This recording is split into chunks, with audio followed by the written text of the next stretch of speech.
దయచేసి సామెతల గ్రంథము 21వ అధ్యాయము, సామెతల గ్రంథం 21వ అధ్యాయము,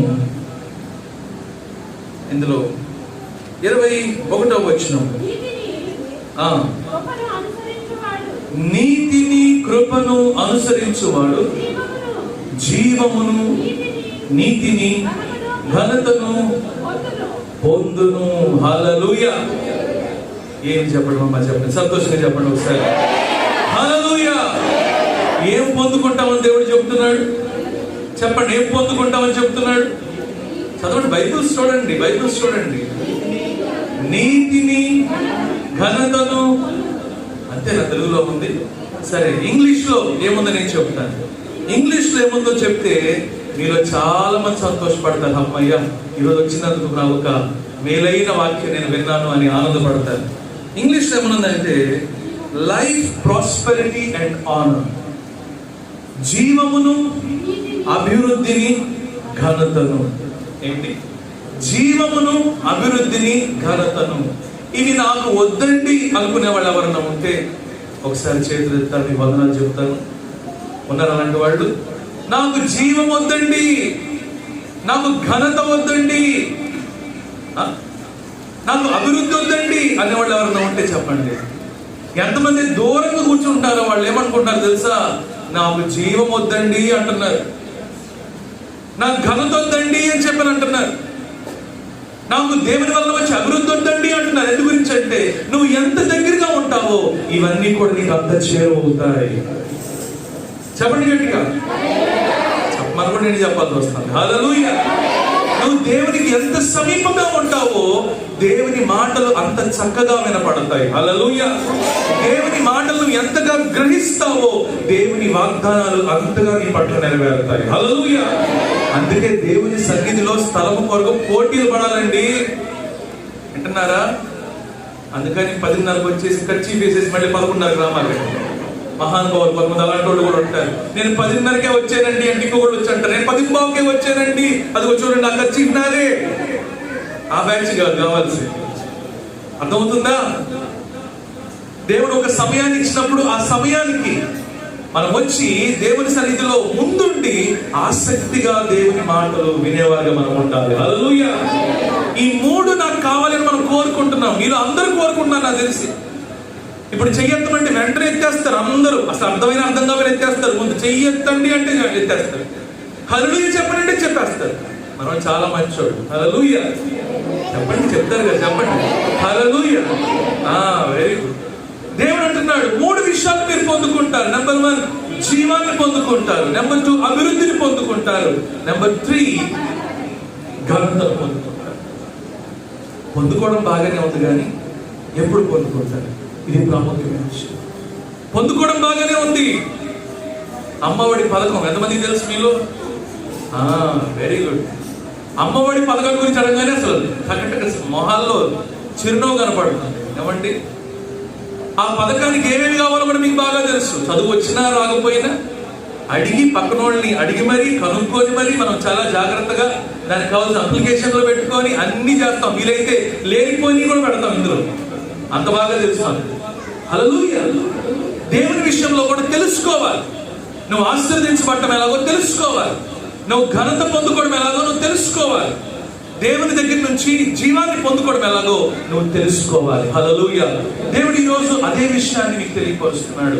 అదేమిటి అని చెప్పనంటే ఆ వచనం ప్రారంభంలో చూస్తే నీతిని కృపను, నీతిని కృపను ఏం చేయాలంట? అనుసరించి. ఎవరైతే నీతిని కృపను అనుసరిస్తారో వాళ్ళు జీవమును పొందుకుంటారు, అభివృద్ధిని పొందుకుంటారు, ఘనతను పొందుకుంటారు. హల్లెలూయా. నీతిని కృపను అనుసరించడం అంటే ఏంటి? నీతిని కృపను అనుసరించడం అంటే ఇందాక పాట పాడుకున్నాం మనం. ఏం పాట పాడాం? అలా చూస్తారేంటమ్మా, ఎక్కడెక్కడ పాడుకున్నాం మనం? ఏం పాట పాడుకున్నాం? నిజమేనా? ఒకళ్ళ దగ్గర తినిపిస్తుంది. సుగుణాల సంపన్నుడనే పాట పాడాను. అందులో 2వ చరణం ఏంటి? యేసయ్య నీతో జీవించగానే ఏం నేర్పించాడంట ఆయన? ఆజ్ఞల మార్గము నాకు తెలిపాడు దేవుడు. హల్లెలూయా. నువ్వు దేవునితో నడిస్తే దేవుడు ఏం తెలియపరుస్తాడు అని చెప్పనంటే నీతి మార్గం ఏంటో దేవుడు నేను తెలియపరుస్తాడు. హల్లెలూయా, హల్లెలూయా. నువ్వు జీవాన్ని పొందుకోవాలన్నా, ఘనతను పొందుకోవాలన్నా, అభివృద్ధిని పొందుకోవాలన్నా నువ్వు నీతిని అనుసరించాలి, అలాగే కృపను అనుసరించాలి. నీతిని అనుసరించాలి అంటే ఎక్కడుంది నీతి? లోకంలో ఉందా నీతి? లేదండి. కొంతమంది అంటారు నేనండి పలానా అశోక్ కన్నా మంచివాడు, నేనండి ఫలానా కిరణ్ కన్నా మంచివాడు నేనండి అంటే మన నీతి ఎవరితో పోల్చుకుంటా ఉంటాం? మన చుట్టుపక్కల ఉన్న వాళ్ళ వ్యక్తులతో పోల్చుకొని నేను వాళ్ళకిలాగా ఈ పని చేయలేదు, వీళ్ళకిలాగా ఈ పని చేయలేదు అని చెప్పి అనుకుంటాం. కానీ మనందరి నీతిని గురించి దేవుడు చెబుతున్నాడు ఒక మాట. ఎప్పుడో తెలుసా? మనుష్యుల నీతి అంట దేవుని దృష్టికి ఎలా ఉంది చెప్పాలి ఒకసారి. ఎలా ఉంది? మురికి గొడ్డల వలె ఉంది. నువ్వు ఎంత నీతిమంతుడివి అని నువ్వు చెప్పుకున్నా సరే దేవుని ఎదురు నీ నీతి ఎలా కనపడుతుంది? మురికి గొడ్డల వలె కనపడుతుంది. హల్లెలూయా. కాబట్టి మన నీతి కాదు, లోక నీతి కాదు కావాల్సింది. లోకంలో నీతి ఎలా ఉంటుందంటే 1000 అబద్ధాలు ఆడినా సరే, చెప్పండి, 1000 అబద్ధాలు ఆడినా సరే ఒక పెళ్లి చేయాలి. ఇది లోకము నీతి కదా. పెళ్లి కావాలండి, పెళ్లి కావడానికి ఇవన్నీ చేసేద్దామండి, ఏమవుతుంది అడిగితే కలిసిపోతారు, ఏదో ఒక తెలిస్తే గొప్ప మునిగిపోతుంది కదండి. అది కూడా బాగానే ఉంటుంది. జాగ్రత్త ప్రియ సహోదరి. ఎప్పుడు కూడా దేవుని మార్గము లోకపు మార్గము కాదు. అందుకని దేవుని వాక్యంలో యెషయా గ్రంథం 55వ అధ్యాయంలో రాయబడిన మాట, మీ తలంపులు నా తలంపులు వంటివి కావు, మీ మార్గములు నా మార్గములు వంటివి కావు. భూమి కంటే ఆకాశం ఎంత ఉన్నతముగా ఉన్నదో మీ తలంపుల కన్నా నా తలంపులు, మీ మార్గముల కన్నా నా మార్గములు అంతా ఉన్నతముగా ఉన్నాయి. హల్లెలూయా, హల్లెలూయా. నీతి ఎలాంటి నీతి ఇది అని చెప్పనంటే దేవుని యొక్క నీతి. ఇది స్వనీతి కాదు, లోకపు నీతి కాదు. ఇది ఎవరి నీతి?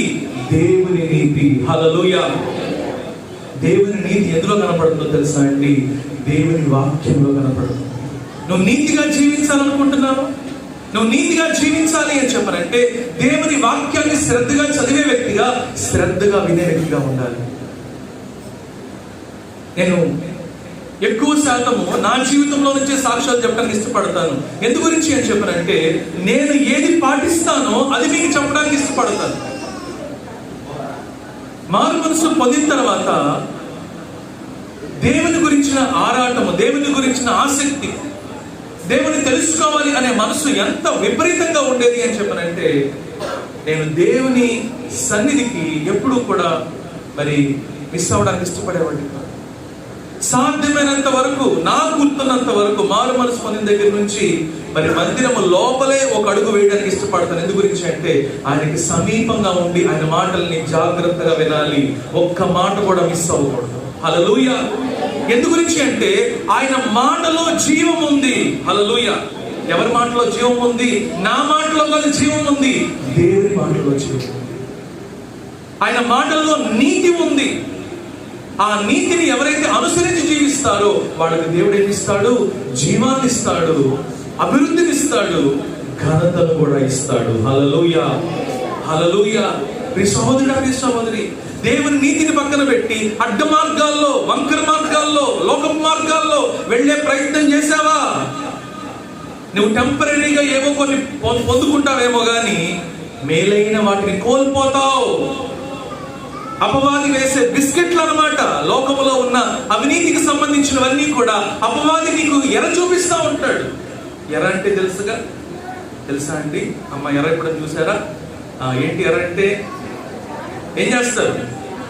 జ్యోతి చక్కగా నవ్వుతుంది. ఏమ్మా జ్యోతి, ఎర్ర అంటే ఏంటి? ఎర్ర అంటే ఏంటి? ఎందుకు వేస్తారు ఎర్ర? అంతేనా? Very good. చేపలు పట్టడానికి వేస్తారు కదా. ఒక వానపావును తీసుకొని దాన్ని ఆ ముళ్ళు గుచ్చి దానికి ఒక తాడు కట్టి దాన్ని నీళ్ళలో వేస్తారు. ఆ చేప కాస్త చూస్తూ ఉంటుంది. అబ్బా, ఆహారం ఉదయాన్నే నా ముందుకు వచ్చింది, నేను ఉదయానికి ఎవరి మొహం చూశాను, ఏ చేప మొహం చూశాను నేను అని చెప్పి అనుకోలేదు. ఏం చేస్తుంది? ఆ ఎర్రను పట్టుకునే ప్రయత్నం చేస్తూ ఉంటది. వారికి వీరికి తెలియకుండా ఈ ఎర్ర మొత్తం నేనే మింగేయాలని చెప్పారు. నిజంగానే మింగుతుంది. మింగడం వరకు బాగానే ఉంటది, ఎర్రకి రాలేదు, వెయిట్ చేస్తూ ఉంటాడుగా. అది కదలగానే ఏం చేస్తాడు? ఒక్కసారి పైకి లాగేస్తాడు. అపవాది కూడా ఎరవేస్తా ఉంటాడు. లోకంలో ఉన్న అవినీతిని చూపించి, అక్రమాన్ని చూపించి, అపవిత్రతను చూపించి, అన్యాయమును చూపించి, ఈ మార్గంలో వెళ్ళు, నీకు ఫ్రీగా వస్తుంది. కొంతమంది ఫ్రీగా వస్తుందంటే ఫినాయిల్ కూడా వదిలిపెట్టండి. వింటున్నారా? నవ్వుతున్నాం కానీ వాస్తవం అండి. ఫ్రీగా ఎవరిని ఇస్తున్నారు అని చెప్పనంటే గంట ఆలస్యమైనా సరే పర్లేదు, మందిరానికి ముందెళ్ళి ఆ ఫ్రీగా వచ్చేదేదో తెచ్చుకోవాలి. అది ఏదైనా సరే నీకు ఏ మార్గంలో వస్తుందని, నీకు సవ్యమైన మార్గంలోనే వస్తుందా? నీతి మార్గంలోనే వస్తుందా? న్యాయమైన మార్గంలోనే వస్తుందా? యథార్థమైన మార్గంలోనే వస్తుందా? లేకపోతే వక్ర మార్గంలో వస్తుందా? గమనిస్తున్నారా? నువ్వు ఏం చేసినా అది దేవుని దృష్టికి యథార్థమైందై ఉండాలి. హల్లెలూయా. అపవాది ఎప్పుడూ కూడా మనల్ని మార్గం తప్పించే ప్రయత్నం చేస్తూ ఉంటాడు. లోకంలో ఉన్న ఆకర్షణలను చూపించి వాటి వైపు త్రిప్పివేసే ప్రయత్నం చేస్తూ ఉంటాడు. తద్వారా ఏం పోగొట్టుకుంటామో తెలుసా? ఈ 3 పోగొట్టుకుంటాం. ఏ 3 చెప్పండి? జీవాన్ని పోగొట్టుకుంటాం. నెంబర్ 2 అభివృద్ధిని పోగొట్టుకుంటాం. నెంబర్ 3 ఘనతను పోగొట్టుకుంటాం. కొంతమంది ఏం బజారు ఏదో అంటారు దాన్ని, హిందీలో చోర్ బజార్ అని చెప్పని అంటారు. ఢిల్లీ లాంటి ప్రాంతాల్లో, హైదరాబాద్ లాంటి ప్రాంతాల్లో ఉండే స్మగుల్ గుడ్స్. స్మగుల్ గుడ్స్ అనే ప్రాంతాల్లో స్మగుల్ గుడ్స్ అమ్ముతూ ఉంటారు. అక్కడ మొబైల్ ఫోన్స్ కానీ, వాచెస్ కానీ, లేకపోతే క్యాలిక్యులేటర్స్ కానీ, ఇలాంటి ఎలక్ట్రానిక్ గుడ్స్ అన్ని కూడా చాలా తక్కువగా వస్తూ ఉంటాయి. షూస్ కూడా 200కి మంచి వస్తూ ఉంటాయి. అక్కడికి జనం ఉంటారండి, కిటకిటలాడుతూ ఉంటారు. ఏమి సొమ్ము అది? ఆ వస్తువులను ఎలా వచ్చినాయి? దొంగిలించిన సొమ్ము. ఆ దొంగిలించిన సొమ్మును దోచుకోవడానికి మనోళ్ళు ఏమి ఎగబడతా ఉంటారో. ఏమండి సహోదరుడు, సహోదరి, ఏ మార్గం అది? వంకర మార్గము. దోపిడీ సొమ్ము నువ్వు దోచుకుంటున్నావు చెప్పిన ఆడికే పనికి మళ్ళీ పనిచేశాడు. పనికి మళ్ళోడు దగ్గరికి వెళ్ళి మళ్ళీ నువ్వు పనికి మళ్ళీ పనిచేస్తే దానివల్ల ప్రయోజనం ఏంటి?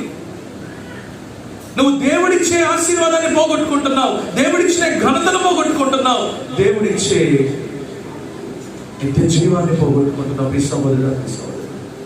ఈరోజు ఎంతో మంది క్రైస్తవుల్లో ఉన్న ఒక దౌర్భాగ్యమైన పరిస్థితి ఏమిటి అని చెప్పానంటే, దేవుడు ఆశీర్వదిద్దామని చెప్పి అనుకుంటుంటే మనోళ్ళు ఏం చేస్తున్నారు? లోకం వైపు చూస్తున్నారు, లోకంలో ఉన్న వంకర మార్గాల వైపు చూస్తున్నారు, వాటికి ఆకర్షితులైపోతున్నారు. దేవుడు ఇవ్వాలనుకునే శ్రేష్టమైన వాటిని, ఉన్నతమైన వాటిని పోగొట్టుకుంటున్నారు. హల్లెలూయా, హల్లెలూయా.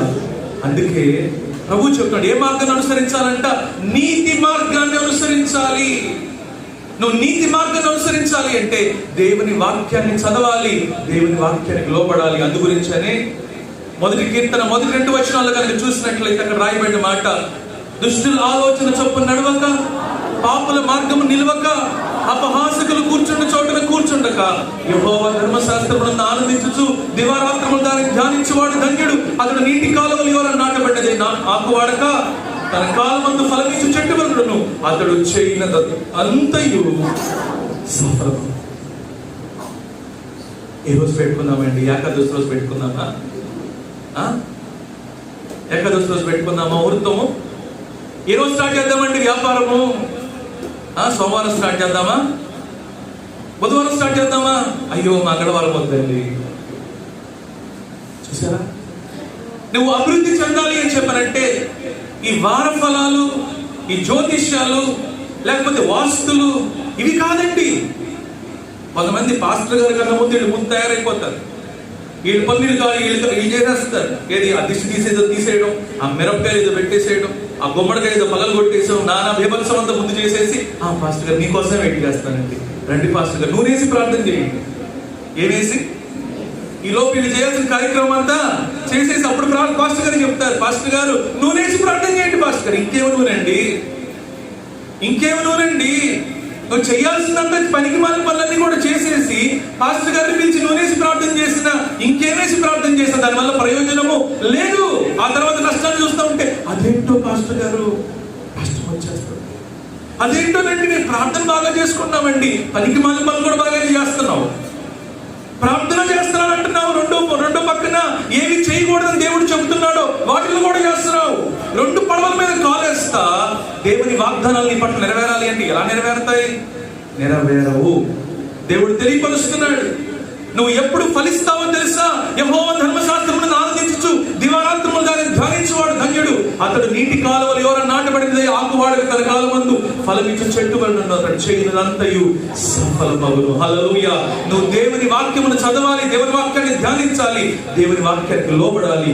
అప్పుడు నువ్వు ఆశీర్వదించబడతావు. హల్లెలూయా. నీకు కలిగింది కొంచెమే కావచ్చు, ఆ కొంచెమును దేవుడు ఆశీర్వదిస్తాడు.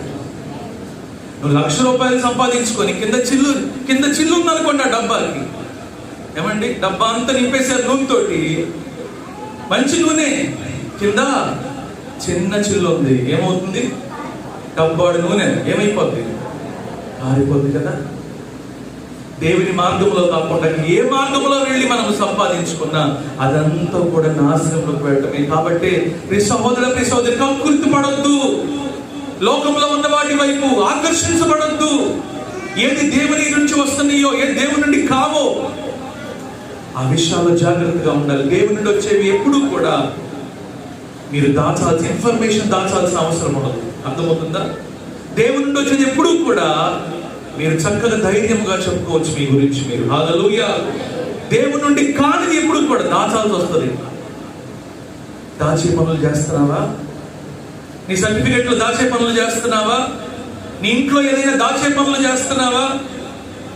ఎవరికైనా తెలిసిపోతేమో అని చెప్పని దాక్కుంటున్నావా? దాచే పనులు చేస్తున్నావా? దాచే పని నీదో నీ జీవితంలో ఉంది అని చెప్పాలంటే నువ్వు ఏదో దొంగిలిస్తున్నావు అని చెప్పని అర్థం. నువ్వు ఏదో వెళ్ళకూడని మార్గంలో వెళుతున్నావు అని చెప్పని అర్థం. నాశన కోపానికి అతి చేరువలో ఉన్నావు అని చెప్పని అర్థం. దేవుని నుండి దీవెన కాదు నువ్వు పొందుకునేది, దేవుని నుండి నష్టాన్ని నువ్వు పొందుకుంటావు. ప్రియ సహోదరుడా, ప్రియ సహోదరుడు, ఎందుకో తెలుసా? నీతి మార్గము కాని మార్గంలో నువ్వు ఎప్పుడైతే నడుస్తావో అపవాది మార్గము నడుస్తున్నావు అనే విషయాన్ని మర్చిపోవద్దు. అపవాది 3 పనులు చేయడానికి వస్తాడు. టగడని చెప్పేసేయండి.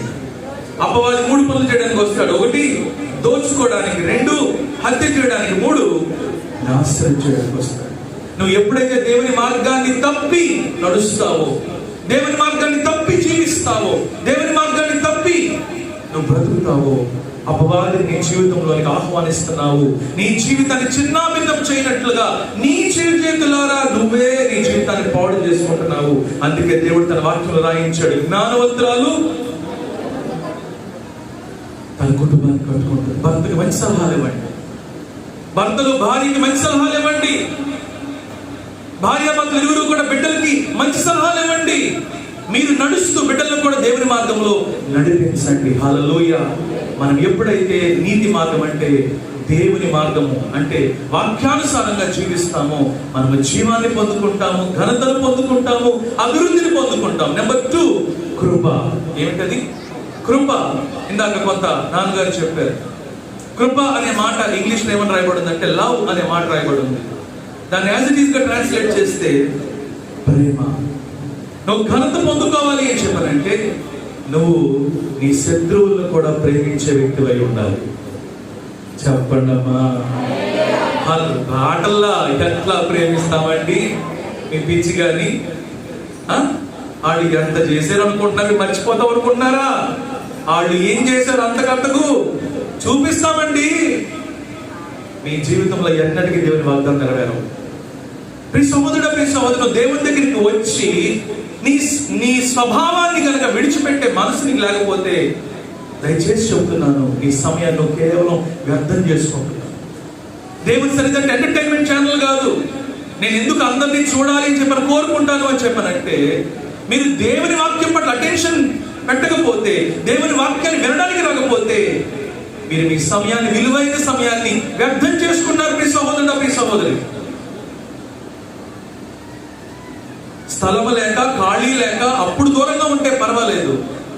స్థలం ఉండి ఖాళీ ఉండి అన్ని వసతులు ఉన్నప్పుడు కూడా నువ్వు దూరంగా ఉంటున్నావు అని చెప్పండి ఏమి తెలియపరుస్తుంది? అది నీ మనసు దేవుని పట్ల లగ్నం అవుతుందా? దేవుని పట్ల ఉంటుందా? దేవుని వాక్యం పట్ల ఉంటుందా? అలా లేనప్పుడు మన దేవుని సన్నిధికి ఎందుకు వచ్చేది? సహోదరి, కృప. కృప. ఆయన ఏ కృప మన పట్ల అయితే చూపించాడో ఇదే కృపని దేవుడు ఏమంటున్నాడు? ఇతరుల పట్ల కూడా చూపించమని. ఇందాక నాన్నగారు చెప్పిన గుర్తు చేసిన ఉపమానంలో మొదట ఎవరు వచ్చారు? యాజకుడు వచ్చాడు, రెండవ వాడు లేవీయుడు వచ్చాడు. వీళ్ళిద్దరు కూడా దేవుని పని చేసేవాళ్లే. విచిత్రం ఏంటంటే వాళ్ళతోనే ప్రాబ్లం. మిగతా వాళ్ళు బాగానే ఉంటారు. ఎవరితో ప్రాబ్లం అని చెప్పారంటే దేవుని పని చేసే వాళ్ళతోనే ప్రాబ్లం. చెడ్డ మాదిరిని చూపిస్తారు. చూసే వాళ్ళకి మంచి మాదిరిని చూపించవలసిన దేవుని సేవకులు ఏం చూపిస్తున్నారు అని చెప్పారంటే చెడ్డ మాదిరిని చూపిస్తున్నారు. వాడి దగ్గరికి వెళ్తే ఏమైపోతుందో అని చెప్పారని అలాంటి మనసుతోటి వాళ్ళిద్దరు కూడా వ్యవహరించారు. కానీ సమరయుడు ఏం చేశాడు? సమరయుడు గనక భలే అవకాశం వచ్చింది నాకు, వీడు నన్ను అంటరానుడుగా చూశాడు కాబట్టి వీడికి తగిన శాస్తి జరగాల్సిందే అని గనక అనుకున్నట్లయితే బైబిల్ గ్రంథంలో దాని గురించి ప్రభు చెప్పేవాడు కాదు. హల్లెలూయా. ఉన్నతమైన సాక్ష్యాన్ని పొందుకోవాలి అని చెప్పారంటే అందరిలాగా జీవించుకో. దేవుని ఎదుట నువ్వు ఘనపరచబడాలి అని చెప్పనుకుంటే, దేవుని ఆశీర్వాదం నువ్వు పొందుకోవాలి అని చెప్పనుకుంటే అందరిలాగా ప్రవర్తించకు. హల్లెలూయా. నీ చుట్టుపక్కల దిగజాల్చే వాళ్ళు చాలా మందే ఉంటారు. అబ్బా బయలుదేరండి భక్తిపరుడు, ఈ బ్యాచ్ ఎక్కువ.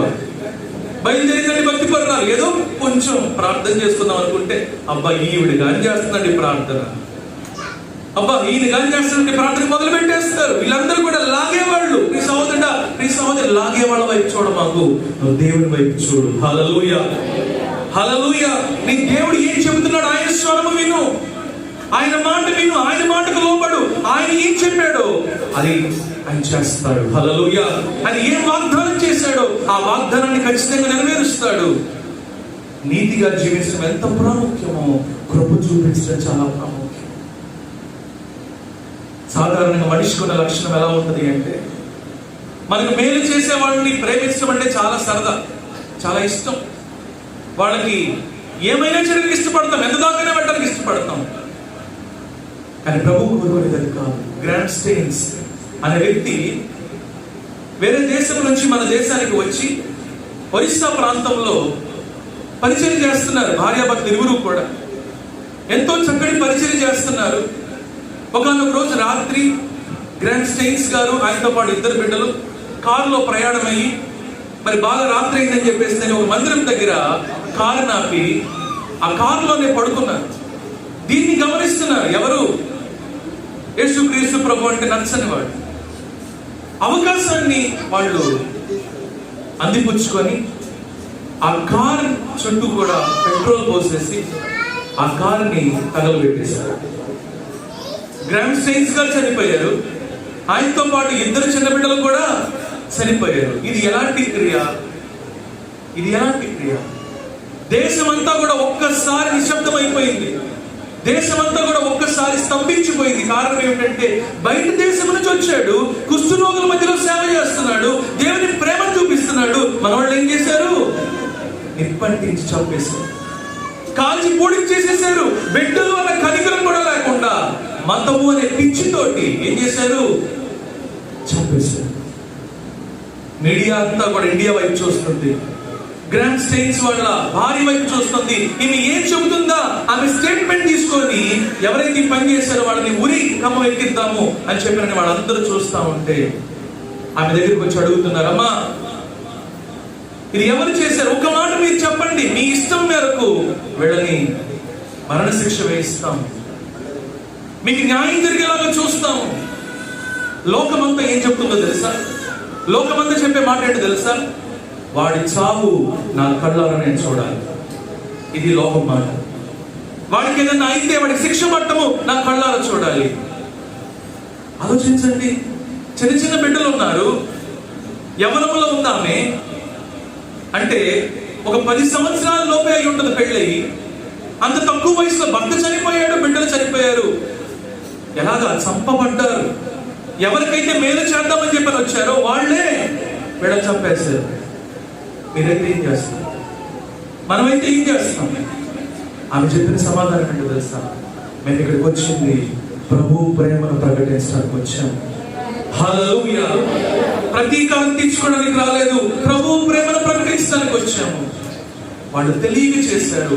నా ప్రభు ఏ క్షమాపణ అయితే మాకు ఇచ్చాడో అదే క్షమాపణ నేను వాళ్ళకి ఇస్తున్నాను. హల్లెలూయా. నా భర్త ఏ పని అయితే ప్రారంభించాడో అదే పని నేను ఇక్కడే ఉండి కొనసాగిస్తాను, దేవుని ప్రేమను వాళ్ళకి చూపిస్తాను అందాన్ని. హల్లెలూయా, హల్లెలూయా. అది ప్రేమ అంటే, అది కృప అంటే. అర్హత ఉన్న వాళ్ళకి మనం ప్రేమించి చూపించడం కదా, అందరూ చేస్తారు అది. కానీ ప్రేమ అంటే ఏంటో తెలుసా? కృప అంటే ఏంటో తెలుసా? అర్హత లేకపోయినా వాళ్ళకి ప్రేమను చూపించడమే కృప. హల్లెలూయా. ఈరోజు అలాంటి వ్యక్తిగా ఉన్నావా? దేవుని దగ్గర నుంచి గొప్ప వాటిని ఆశిస్తున్నావే? దేవుని దగ్గర నుంచి గొప్ప గొప్ప కార్యాలు చూడాలని చెప్పి అనుకుంటున్నావే? నువ్వు నిత్య జీవం పొందుకోవాలన్నా, ఘనతను పొందుకోవాలన్నా, దేవుని దగ్గర ఆశీర్వాదం పొందుకోవాలన్నా లోకస్తులాగా నువ్వు ఉంటే నీకు ఎన్నటికీ సాధ్యము కాదు. అనుకుంటున్నావేమో అటు ఇటు అని చెప్పినని. అటు ఇటు ఉండడానికి వీలేదు. అటన్నా ఉండు, ఇటన్నా ఉండు. ఎందుకంటే ఇది అగ్ని. నువ్వు పరిశుద్ధ పరచన పడతావు, లేదా కాలి బూడిదన అయిపోతావు. రెండింటిలో ఒకటి జరుగు. హల్లెలూయా, హల్లెలూయా. అందుకే ప్రభు చెప్పాడు, నేను దహించు అగ్నిని అన్నాడు. హల్లెలూయా, హల్లెలూయా. నువ్వు దేవునికి లోపడిదాన్ని ఏం చేస్తాడు? పరిశుద్ధ పరుస్తాడు, నిన్ను ఆశీర్వదిస్తాడు, అనేక మందికి ఆశీర్వాదకరంగా చేస్తాడు. కానీ ఎప్పుడైతే నటిస్తావో అదే ప్రమాదం. దేవుని సన్నిధిలో, దేవుని సంఘములో ఎవరైతే నటిస్తారో, నటనా జీవితం కలిగి ఉంటారో అలాంటి వాళ్ళు నష్టపోతారు. అలాంటి వాళ్ళు శాపగ్రస్తులు అయిపోతారు. ఇంటి నరకానికి ఆహుతైపోతారు. కాబట్టి ప్రియ సహోదరుడా, ప్రియ సహోదరి, ఈరోజు దేవుడు తెలియపరుస్తున్నాడు, నీతిని కృపను ఎవరైతే అనుసరించి జీవిస్తారో, నీతిని కృపను ఎవరైతే అనుసరించి జీవిస్తారో వాళ్ళు ఏం పొందుకుంటారంట? జీవమును పొందుకుంటే నిత్య జీవాన్ని పొందుకుంటారు. నెంబర్ 2 అభివృద్ధిని పొందుకుంటారు. నెంబర్ 3 ఘనతను. ఈ నీతి కృప ఎవరిలో ఉంది తెలుసా? యేసుక్రీస్తు ప్రభులో ఉన్నాయి. హల్లెలూయా, హల్లెలూయా. ఎవరైతే యేసుక్రీస్తు ప్రభుని నిజముగా వెంబడిస్తారో వాళ్ళ జీవితంలో దేవుని నీతి కనపడుతుంది.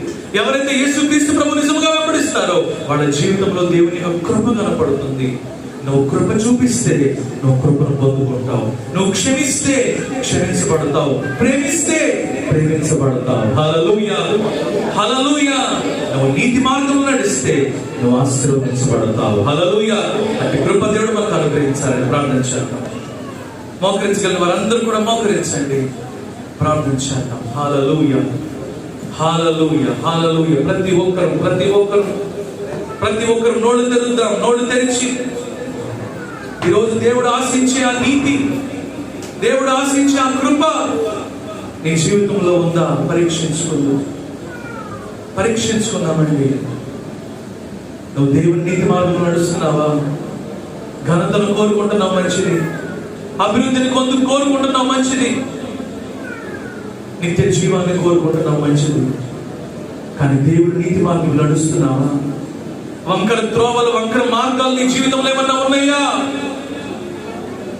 లేక యథార్థమైన హృదయంతో, మంచి మనస్సాక్షితో దేవుని వాక్యానుసారంగా జీవించడానికి నువ్వు ఇష్టపడుతున్నావా? ఎలా జీవిస్తున్నావు? అందరి పట్ల ప్రేమతో వ్యవహరిస్తున్నావా? ఇతరుల పట్ల కృప చూపిస్తున్నావా? నీ బంధువులతో, నీ స్నేహితులతో, నీ సంఘముతో, నీకు తెలిసిన వాళ్ళతో, నీ రక్త సంబంధులతో, నీ భార్యతో, నీ భర్తతో, నీ సొంత వారితో నీ ప్రేమను, దేవుని ప్రేమను చూపించగలుగుతున్నావా? చూపించలేకపోతే నీకు లోకంలోని వారికి వ్యత్యాసం ఏంటి?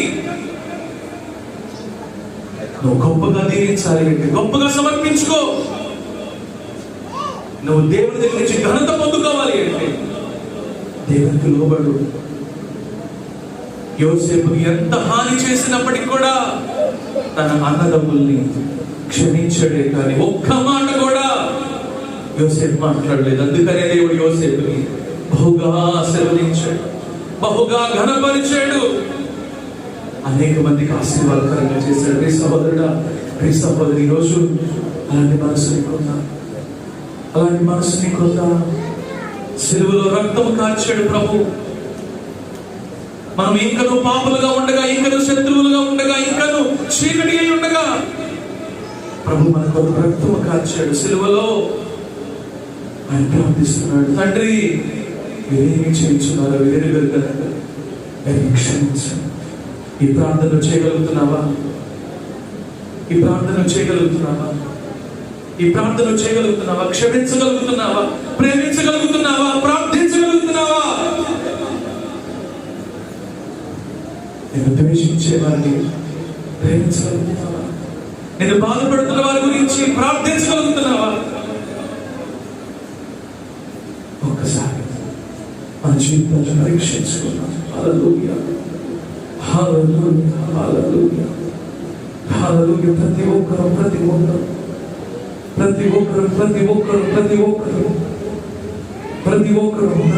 ప్రార్థన చేద్దాం. ప్రతి ఒక్కరు హల్లెలూయా, హల్లెలూయా, హల్లెలూయా, హల్లెలూయా. స్తోత్రం, స్తోత్రం, స్తోత్రం. ఆయన నీకు జీవాన్ని ఇవ్వడానికి ఇష్టపడుతున్నాడు. ఆయన నిన్ను ఆశీర్వదించడానికి, అభివృద్ధి చేయడానికి ఇష్టపడుతున్నాడు. ఆయన నీకు ఘనత ఇవ్వడానికి ఇష్టపడుతున్నాడు. హల్లెలూయా. ఈ రోజు నువ్వు ఆయన నీతిని, ఆయన కృపను అనుసరించడానికి ఇష్టపడుతున్నావా? ఈ ప్రశ్న వేసుకోండి సహోదరుడు, ఈ ప్రశ్న వేసుకోండి. హల్లెలూయా. ప్రతి ఒక్కరు నోడు తెరిచి చెబుదాం దేవునితో, ప్రభువా నీ నీతి మార్గంలో నేను నడుస్తానయ్యా, నీ నీతి మార్గంలో నేను నడుస్తానయ్యా, నిన్నే వెంబడిస్తానయ్యా, నిన్నే వెంబడిస్తానయ్యా. ప్రభువా నాకు సహాయం చేయ. హల్లెలూయా, హల్లెలూయా. ప్రతి ఒక్కరు నోడు తెరిచి చెబుదాం. నీ జీవితంలో ఉన్న వంకర మార్గాల్ని దేవుడు చూపిస్తూ ఉండగా ఒప్పుకో. అవి నీ జీవితంలో ఉన్నంత వరకు నువ్వు దీవించబడలేవు. వంకర త్రోవలు నీ జీవితంలో ఉన్నంత వరకు నువ్వు ఆశీర్వదించబడలేవు, అభివృద్ధి చెందలేవు, దేవుడిచ్చే ఘనతను పొందుకోలేవు. ఏమిటి ఆ వంకర మార్గాలు? ప్రార్థన చేద్దాం. దేవుడు నీకు చూపిస్తూ ఉంటాడు. దేవుడు బహుతేటగా, బహు స్పష్టంగా దేవుడు నీకు చూపిస్తూ ఉంటే ఒప్పుకో. సహోదరి, నష్టపోతున్నాను అనుకుంటున్నావు, ఒక్కసారి నీ జీవితాన్ని పరీక్షించుకో. నీది కానిది నీ జీవితంలో ఏదన్నా ఉందా? దొంగలించిన సొమ్ము, అక్రమంగా సంపాదించిన సొమ్ము, అబద్ధముతో సంపాదించిన సొమ్ము, కపటముతో సంపాదించిన సొమ్ము ఈ జీవితంలో ఉందా? విడిచిపెట్టు ఈరోజు. దేవునికి వ్యతిరేకమైన ప్రతి మార్గమును విడిచిపెట్టి ఈరోజు. హల్లెలూయా, హల్లెలూయా, హల్లెలూయా. ప్రభు నీకు తెలియపరుస్తూ ఉండగా, పరిశుద్ధాత్ముడు నీకు గ్రహింపునిస్తూ ఉండగా, సహోదరుడా నీకు అవకాశం ఇస్తున్నాడు దేవుడు ఈరోజు. నీకు ఒక అవకాశం ఇస్తున్నాడు దేవుడు ఈరోజు. నీ జీవితం సరి చేయబడటానికి దేవుడు నీకు అవకాశం ఇస్తున్నాడు. నువ్వు ఘనపరచబడటానికి నీకు అవకాశం ఇస్తున్నాడు. హల్లెలూయా, హల్లెలూయా, హల్లెలూయా, హల్లెలూయా. స్తోత్రం, స్తోత్రం, స్తోత్రం, స్తోత్రం, స్తోత్రం, స్తోత్రం, స్తోత్రం, స్తోత్రం, స్తోత్రం. హల్లెలూయా. యథార్థంగా ప్రార్థిస్తావా? హృదయాన్ని దేవుని ఎదురు కృంభరిస్తావా? ఈ రోజు నీ జీవితంలో నుంచి వాటిని తీసేస్తే నీకు మేలు, నీకు క్షేమము. దేవుని మాటకు విధేయత చూపిస్తే నీకు ఆశీర్వాదము. విధేయత చూపిస్తావా? దేవుని మాటకు లోబడతావా? హల్లెలూయా, హల్లెలూయా, హల్లెలూయా.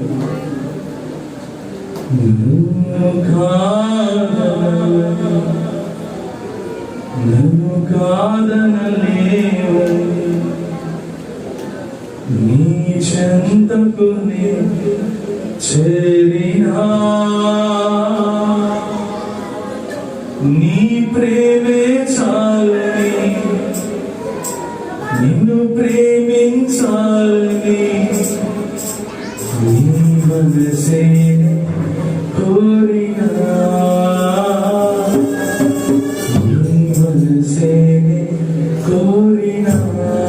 చెబుతాం ఈరోజు. నీ దేవుడితో చెబుతాం ఈరోజు.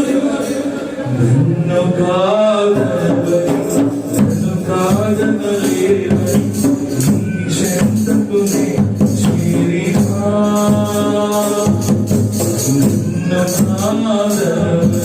నన్ను కాదనలేవు, నీ చెంతకు చేరినా, నీ ప్రేమే చాలని, నిన్ను ప్రేమించాలని, నీ మనసే కోరినా, నీ ప్రేమే చాలని,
ఎంతో సూటిగా ఎంతో స్పష్టంగా మాతో మాట్లాడారయ్యా. ఈ రోజునైనా మీ నీతిని నీ కృపను మేము అనుసరిస్తే మా జీవితంలో నిత్య జీవాన్ని, మా జీవితంలో అభివృద్ధిని, మా జీవితంలో ఘనతను ఇవ్వడానికి ఇష్టపడుతున్నారని ప్రభు సెలవిచ్చారు. ఈ రోజునైనా ఎంతమంది బిడ్డలు లేచి నిలబడి ప్రభువా మీ నీతి మార్గంలో మేము నడవడానికి ఇష్టపడుతున్నామయ్యా అని సమర్పించుకుంటున్నారు. ప్రభు ఒక్కొక్కరిని మీరు చూస్తున్నారు, మనుషులు కాదయ్యా మీరు చూస్తున్నారు. దేవా మీ బిడ్డలు మీ ఎదుటి నిబంధన చేస్తూ ఉండగా మీ బిడ్డలు మీ ఆత్మతో నింపమని ప్రార్థన చేస్తున్నాం. హల్లెలూయా, హల్లెలూయా, హల్లెలూయా. మీ బిడ్డలు మీ ఆత్మతో నింపమని ప్రార్థన చేస్తున్నాం. మీ నీతిని అనుసరించి జీవించడానికి తగిన శక్తిని, ధైర్యమును, కృపను అనుగ్రహించమని ప్రార్థన చేస్తున్నాము. దేవా మీ బిడ్డలు ఆయన కృపను అనుసరించి ఉంచి జీవించినట్లుగా నీ బిడ్డ హృదయం అంతట్లో మీ ప్రేమను ఉంచమని ప్రార్థన చేస్తున్నాను. మీ బిడ్డల జీవితంలో గొప్ప కార్యాలు జరిగించాలి. మీ బిడ్డలను ఆయన ఘనతను, నిత్య జీవమును, నిజమైన ఆశీర్వాదమును సంపాదించుకునేవారుగా మీ బిడ్డల్ని ప్రభు ఆశీర్వదించి అనేక మందికి ఆశీర్వాదకరముగా చేయాలి. యేసు నామములో అడుగుచున్నాము తండ్రి, ఆమేన్. హల్లెలూయా. దయచేసి కూర్చోండి.